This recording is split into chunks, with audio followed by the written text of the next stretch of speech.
हम अब वायरस से जुड़े साइंटिस्ट की बात करते हैं।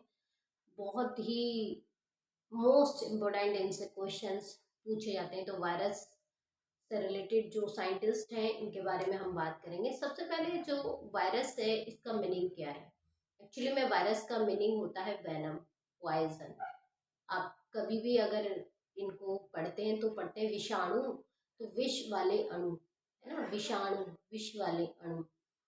और ये छोटे साइज के जो कि बैक्टीरियल फिल्टर प्रूफ पेपर से भी पास हो जाते हैं।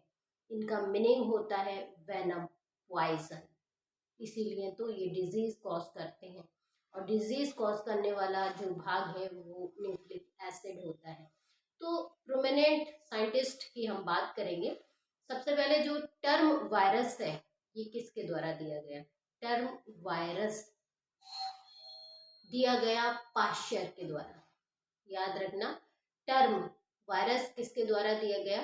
पाश्चर के द्वारा। और डिस्कवरी किसके द्वारा की गई? वायरस की डिस्कवरी का जो क्रेडिट है वो दिया जाता है इवानोवास्की को। और फर्स्ट डिस्कवर्ड वायरस जो कि इवानोवास्की के द्वारा डिस्कवर किया गया वो है TMV virus, tobacco mosaic virus, जो तंबाकू में क्या करता है? टोबैको मोज़ेक डिजीज को कॉज करता है। अब एक और साइंटिस्ट आए जिन्होंने एक और टर्म दिया, क्वांटेजियम बाइबम फ्लूडम। इनका जो नेम है वो है बेंजनेक। बेंजनेक ने वायरस से रिलेटेड एक टर्म दिया, क्वांटेजियम बाइबम फ्लूडम। यानी कोई भी वायरस इन्फेक्टेड प्लांट होता है और अगर हम उससे एक्सट्रैक्ट निकालते हैं और फिर उससे दूसरे प्लांट को अगर दें तो क्या होगा? जो दूसरा प्लांट है वो भी डिजीज वाला हो जाएगा। तो ये जो एक्सट्रैक्ट है, जो जूस है, वो एक प्लांट से दूसरे प्लांट में जाएगा और डिजीज को कॉज करेगा। इसीलिए इस फ्लूड को कहा गया क्वांटेजियम बाइबम फ्लूडम।